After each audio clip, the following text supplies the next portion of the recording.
we go. Thank you.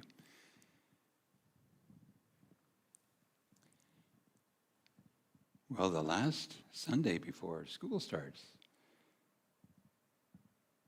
and the last Sunday before the month of September as well. Well, it's been an interesting summer. We don't know exactly what the weather is going to be like in the next days or so, but usually we have such reasonable weather, if not a little bit of extra summer. And in many respects, people are getting back on track to the usual activities, back on course for whatever September beholds. And of course, already mentioned several times, the kids. Kids going back to school. I'm sure they're excited. I used to be once in a while because summer was so long. Remember those days? Summer was just forever.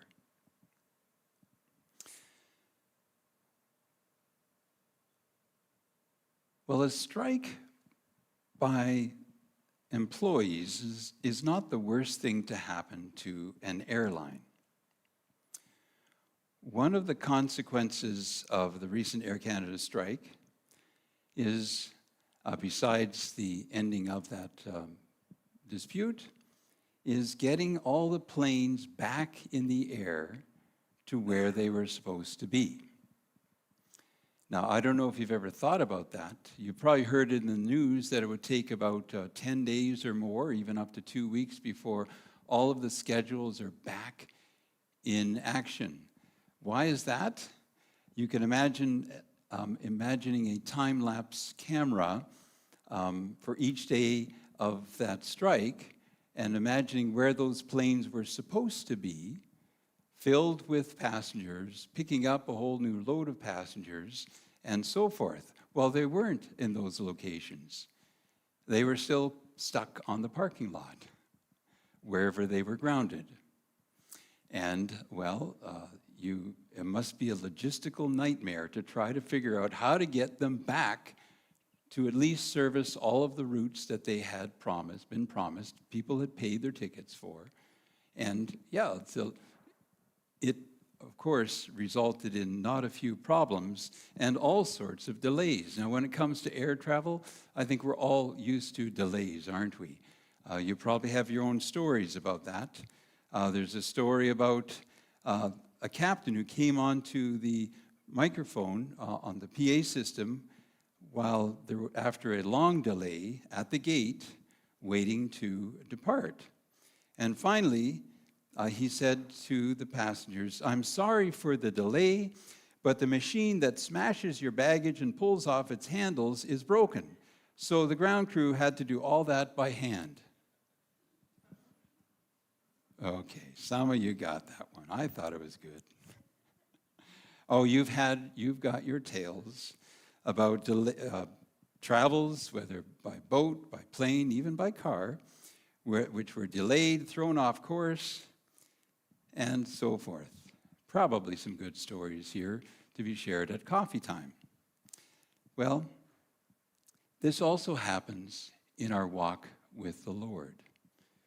There are delays in our lives, delays in our progress. No surprise to the good Lord. He's got all the logistics figured out. But the issue is we are off course. And we have to figure how to get back on track, on course, where the Lord intended us to be. Well, that's part of the context of the psalm that I'm going to read with you in a few moments. This psalm happens to be, we noticed, of course, some of the choices that David had made last time when his son Absalom rose up in a civil war against his own father, talking about a delay of plans. This particular psalm, the next one that we're going to look at today, is Psalm 4. And it seems to illustrate many of the same issues that David had faced that we were talking about a month ago. And there's only one issue, is that there's no title on this particular psalm. There's no clues to say that's what David was talking about this time. But many people surmise that actually it could have had something to do with that event. Maybe David, maybe this was a follow-up psalm in one way or another. Most people say, well, we can't be for sure that Psalm 4, verses 1 through 8, is exactly talking about that story of Absalom, but it makes a very good context to consider. I don't happen to believe that it was from that civil war immediately, but I imagine that this psalm could have been something that David had been reflecting on for some time after the civil war was over. And he realized, we got to get our people back together. You just went through a civil war. You've got to get people back on the same page. And you know, throughout history, there's been some really hard transitions. After the American Civil War, the transitions that ended up taking the life of a president because of trying to get back on track.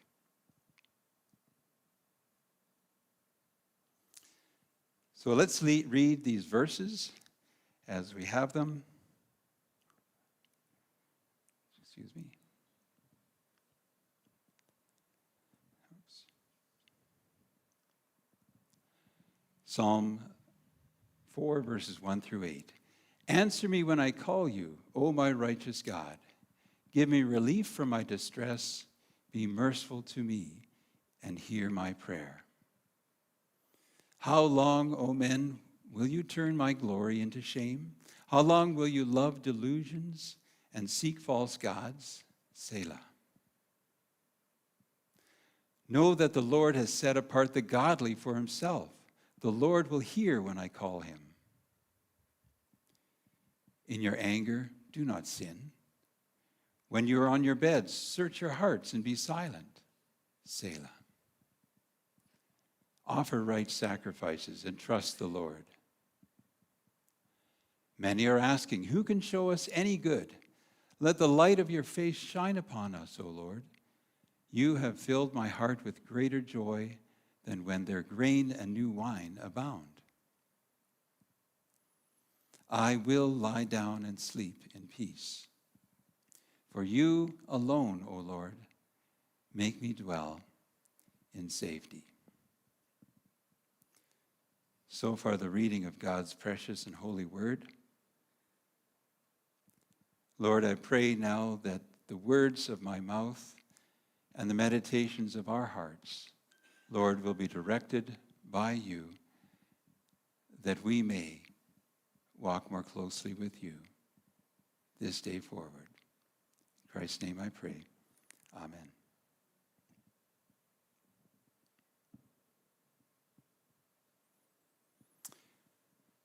Well, how do you get back on track after a civil war? There are two general themes that I want to lift out of this psalm that I believe David gives direction to and insight to. The first is you've got to go to the right source. You've got to go to the right source. And the second issue that he expounds on the psalm in the verses is that you must deal with the root issues. The right source, I think, will help us see more clearly this number one key ingredient that has always set David apart in his pursuit of the Lord. And the root issues, there are three different issues that I've noticed that David had been reflecting on and meditating on. And each of those may find its application in our lives. The first verse. Answer me when I call you, O my righteous God. Give me relief from my distress. Be merciful to me and hear my prayer. It may not seem obvious or may be very obvious that David has a heart for God. He could have done so many different things when things start falling apart in life. There are many things that we might think of in an argument that goes awry in discussions that we may be having, in circumstances at work, the first thing we may do is go to the boss. At work, we may, at home, we may just decide to tell somebody a piece of our mind. Or when you are thinking about things in our country, you may have a darn good point to try to bring across to a friend or even somebody who you don't quite see eye to eye with. But the very first thing David does, time and time again, instead of, in David's case, when he was falsely accused and his reputation is being smeared, instead of a snap defense or even to run and hide, David does neither. He goes to his God. And that is what made him great, a true man after God's own heart. When he was threatened, he went to the Lord. When he sinned, he went to the Lord. When he lost his way, he went to the Lord. When he was judged incompetent in the human court, as in this psalm, he went first to the Lord. He wasn't as much concerned of what the judges on earth would say about him. He was concerned of what the judge of heaven would say about him. And in this situation, there was real distress. He says, Lord, answer me when I call to you. Oh, my righteous God, give me relief from my distress. Be merciful and hear my prayer. This is very much like a psalm of lament. It has these ingredients. Lord, I am still struggling with this situation.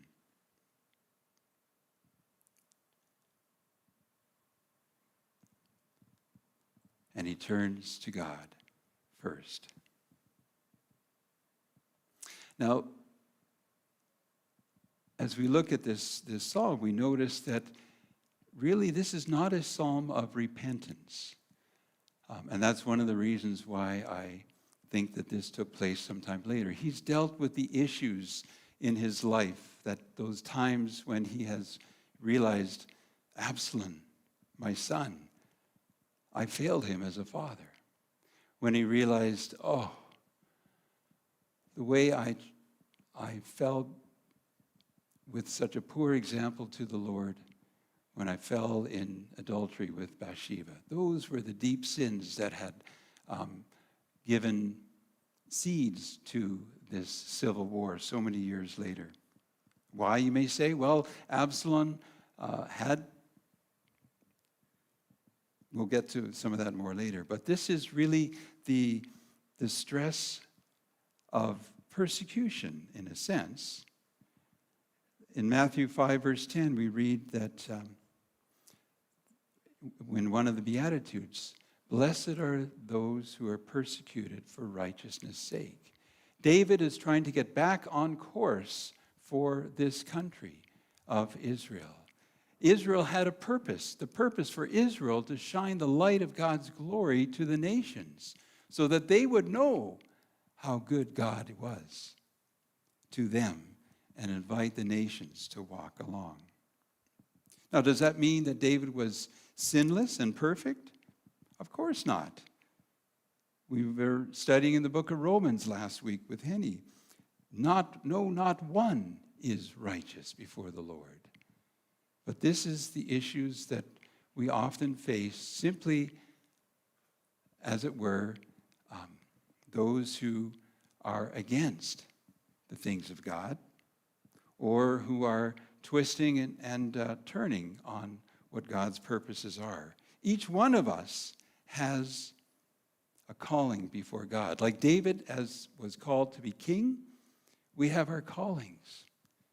And God wants us to stay on course with what he has designed us to do in our families, in our workplaces, in our neighborhoods. God has a purpose and a plan and a calling and a gifting for each one.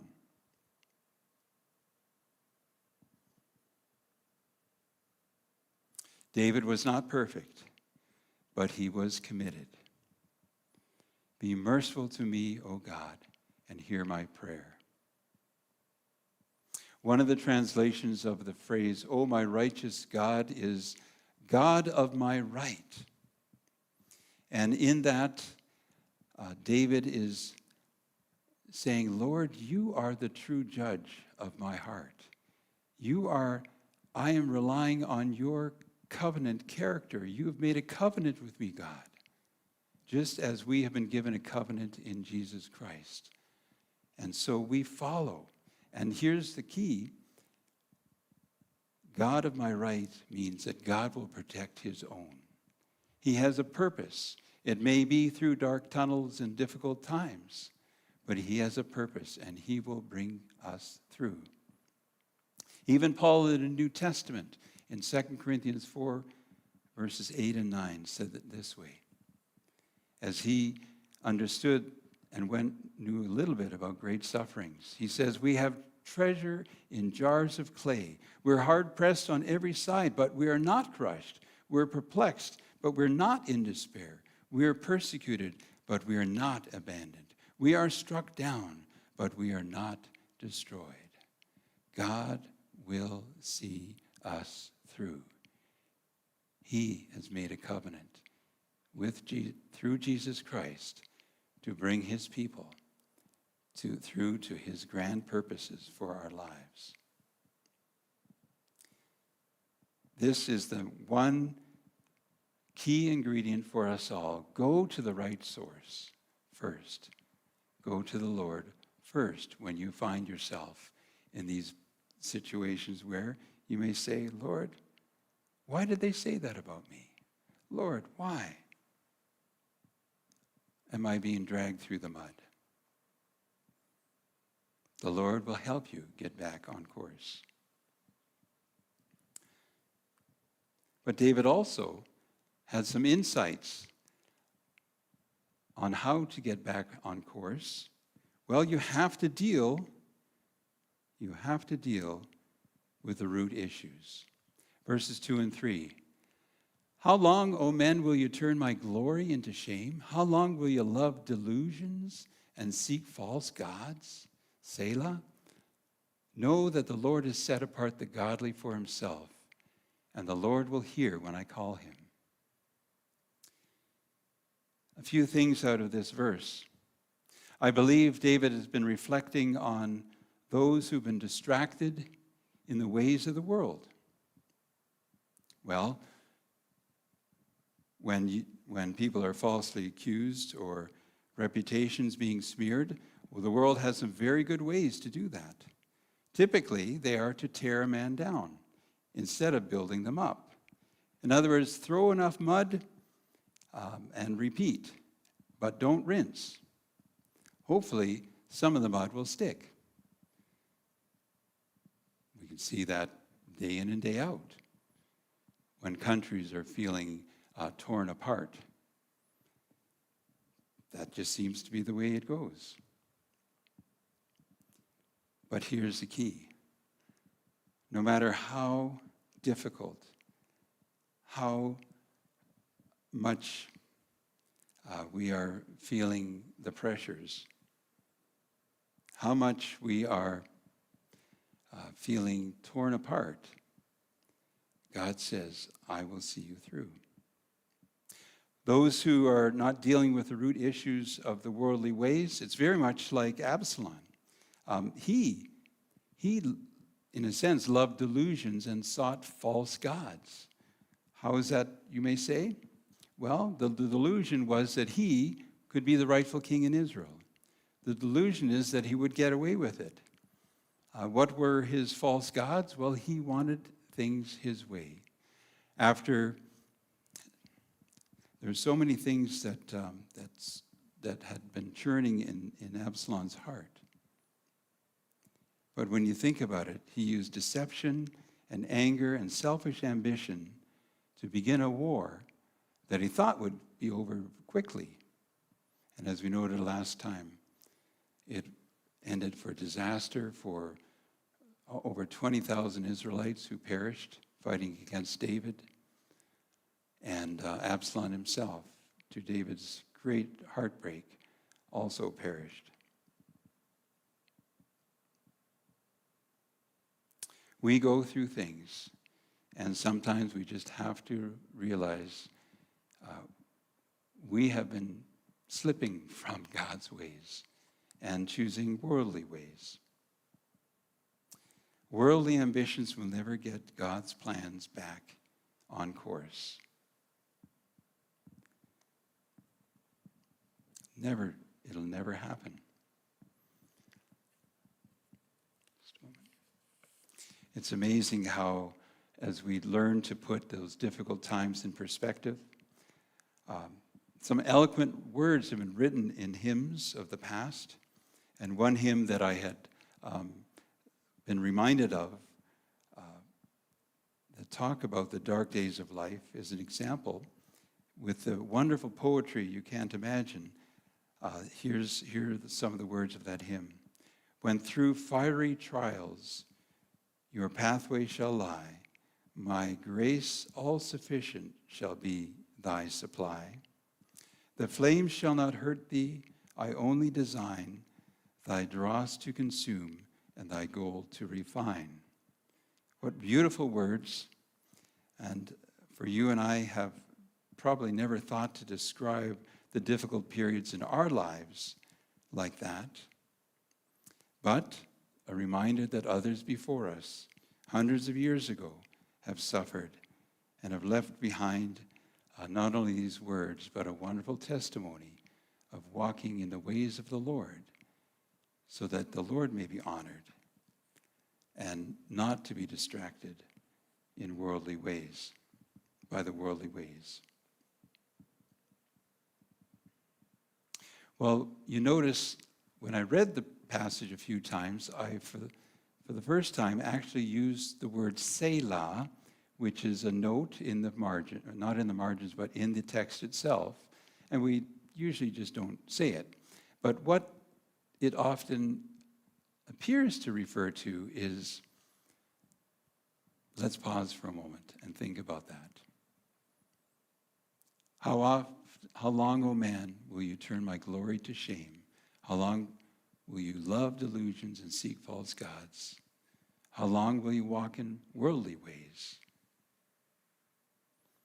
And here, verse 3, after pausing for a moment to think about that, David gives, as it were, the key to unlock worldly ways. Know that the Lord has set apart the godly for himself. The Lord will hear when I call to him. Yes, this is a lament by David, but he is showing great confidence in God's ways to restore us onto his path. Yes, God has set the godly apart for purposes and your calling. Yes, of course. But there's something more precious here. He's set the godly apart for himself. What does that mean? The Lord's treasure is to be in relationship with you. He loves to be with his people. We gather on a Sunday to be before the Lord. But he loves to speak to our hearts through his word. He loves to hear your voice when you pray. He loves just to be with you. And in those darkest of times, he loves to come to give support if we but listen, deal with the root issues, and turn to him. He delights in his children. David is still called to be king. That calling had never been revoked. As far as David understood it, it was the evil purposes of others that tried to usurp it. He said, no. Anyone else steps on that throne, that was not God's first plan. I'm called to be king. And God's healing presence in our lives, with his presence when we turn to him first, is that salve that heals the wounds of our heart and soul. David is very confident. God hears the prayers that come to him humbly and in our case, through Christ Jesus.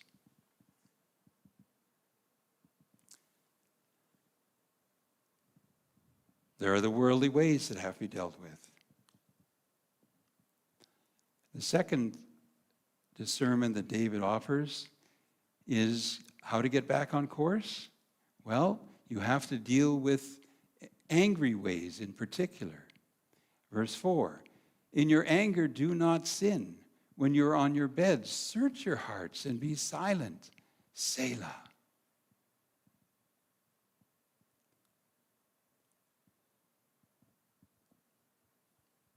There are those who are distracted by angry ways. If worldly ways and distractions is one route that needs to be dealt with to get back on course with the Lord, this is a second. Those that are besieged or tempted by anger. You may remember the hotheads of two of Jesus' own disciples, James and John. They had the nickname Sons of Thunder. Well, they weren't about to wait around. They're the kind of people that said, well, that's not right. Let's go fix it. Sometimes we're just too quick, maybe a little too hot-headed to actually make a good effort at what God has in mind. There's some things we need to understand about anger. For example, Absalom had a lot of anger issues, for sure. And maybe it was David's reflecting on this and repenting before the Lord of how he failed as a father. He's thinking of advice he wished he had given so many years before. But anger was certainly something Absalom dealt with, was struggling with. It had been, of course, one incident that followed after David's adultery, when one of Absalom's half-brothers took advantage of Absalom's own sister. And Absalom just didn't see anybody dealing with that. It was wrong. And it destroyed the life of one who he loved so much, his own sister. And so what did he do? Absalom finally took matters in his own hands, and he made sure that the offending stepbrother was killed. He took things in his own. That's what his anger did to him. He ended up making sure he had his stepbrother assassinated. And yes, what did David do at that time? Again, maybe not the right choices, but he banished his son to be away from Israel for quite some time. And you can imagine how anger brewed in those days. And when David finally chose to bring his son home again, maybe against the advice of others, but David, it's his son, etc. And what happened? Well, that's when Absalom began his plan. He made himself look like the sweetheart of Israel, but it was a deception plan that he had planned to end in civil war. He got all sorts of people thinking what a great king he would make instead of David, his own father. Well, that's the story of Absalom, but what is our stories? In your anger, do not sin. When you're on your beds, search your hearts and be silent. That's the recipe that David is giving, how to get back on course and deal with the angry ways. Search our hearts.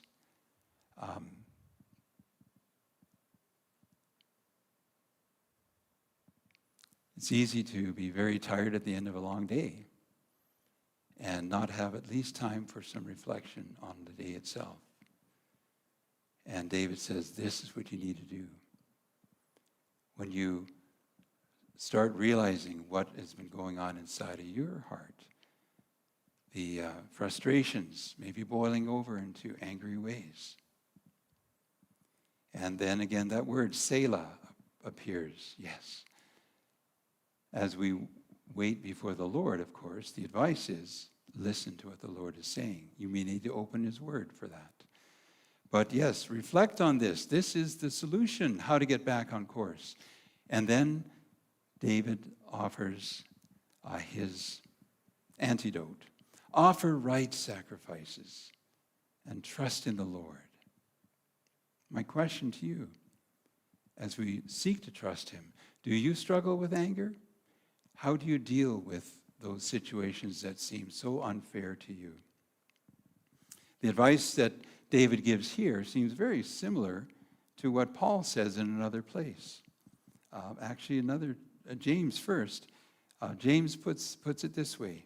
My dear brothers, take note of this. Everyone should be quick to listen, slow to speak, and slow to become angry. For a man's anger does not bring about the righteous life that God desires. James 1, verse 19. Paul says it just a little bit differently. Paul notes that, yes, like David,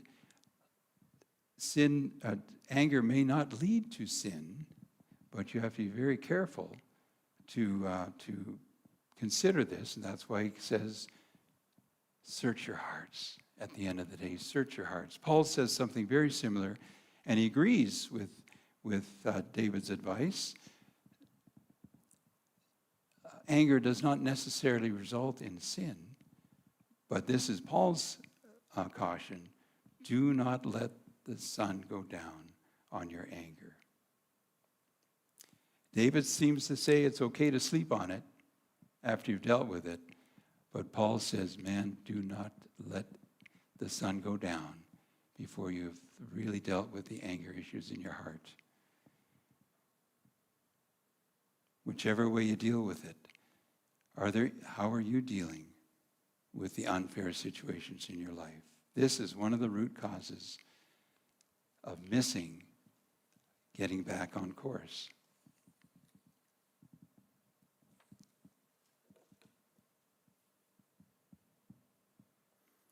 Offer right sacrifices.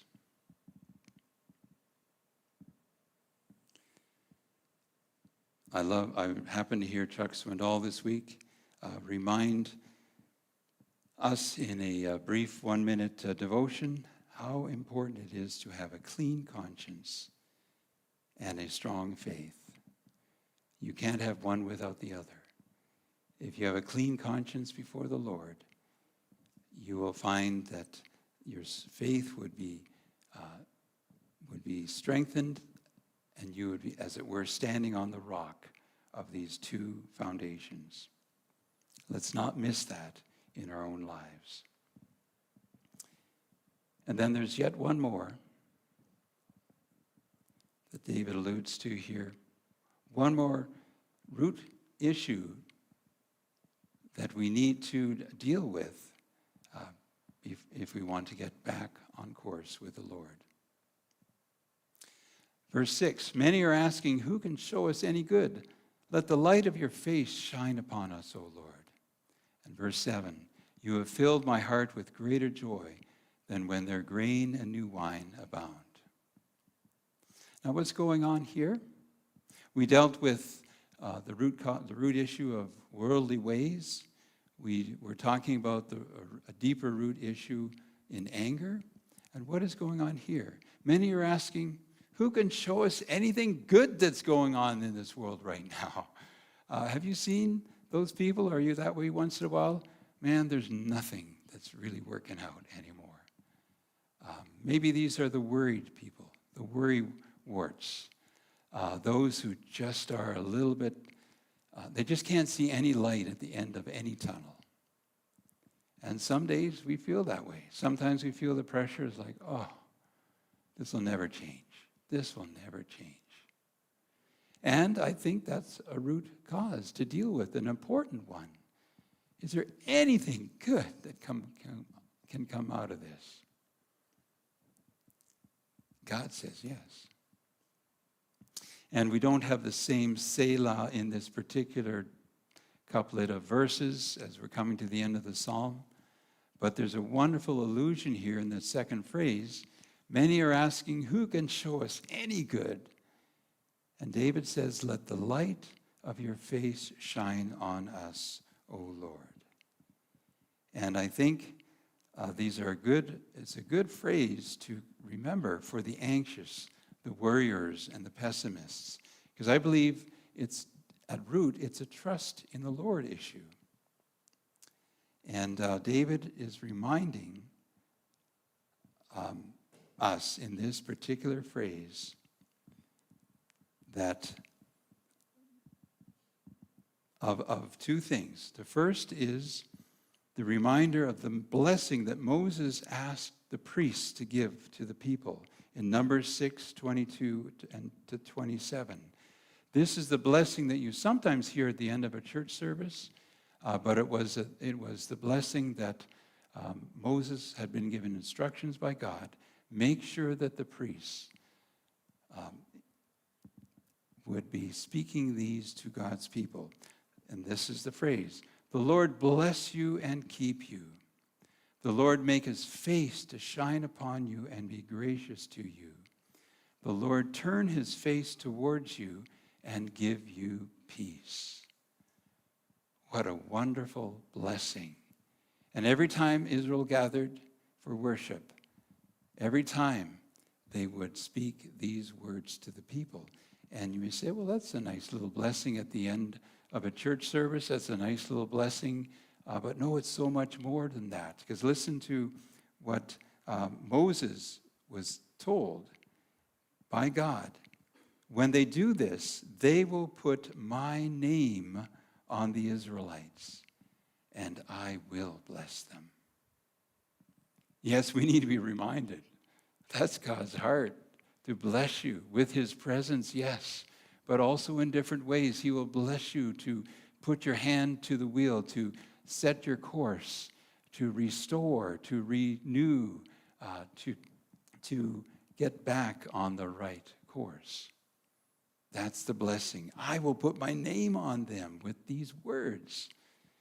Let us receive those words and this blessing that David is reminding us of. Yes, while his friends sigh for better times, David is praying. And he's reminding. But he says the second thing too, and I like this. It's a very good insight when we're distracted by worries and fears. He says, Lord, you have filled my heart with greater joy than when their grain and new wine abound. Well, you can start wondering, why would he say that at this point? It could have been the time of the fall harvest and the time when the grain and even the wine was being made because of the abundance. But David is saying that might have been, or maybe there was not a good harvest that year. But in either case, David is thinking about this. He says, my heart is filled with greater joy than when the grain and new wine abound. Peel that back and you find this. Grain and new wine and harvests, those are the blessings on the outside. Those are the things and the good things often of this world. How long do those blessings last? Sometimes for a long time.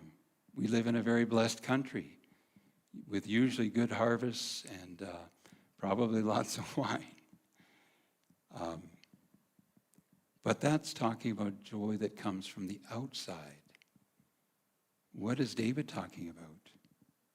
You have filled my heart with greater joy than the blessings which may come and go with a market crash. Lord, your joy lasts. Your joy is my strength. Your joy comes from heaven to our hearts, to our souls. And David is just, in that simple phrase, reminding us, yes, the things of this earth pass away, but to walk with the Lord in the light of his countenance is the difference between the joy of circumstances and the joy of relationship with God. The very last, those are two wonderful reminders of those who tend to be distracted by worries and fears. And as we finish, David says this, I will lie down and sleep in peace, for you alone, O Lord, make me dwell in safety. Well, it's clear that the setting of the psalm was David's evening prayers. It hasn't really been the issue that which time your prayers are coming to the Lord, but he says now, I can go to sleep. How many times do you find that you're trying to go to sleep and you find your mind distracted by the issues of the day? Maybe it was a little bit too much worldly ways. Maybe it was a couple episodes of anger, and you're just not quite sure, and you're still trying to fix the problem and what you should have said or what you could have said or what you're going to say tomorrow. And maybe it's just plain anxieties and worries, and you just can't get to sleep. Well, we may have some root issues to deal with, as David advises us in this psalm. And until we can just simply lay them aside and deal with them the way the Lord has intended, that we can finally fall asleep and rest. David says, I will lie down and sleep in peace, for Lord, I trust you. Those are my words. For you alone, O Lord, make me dwell in safety.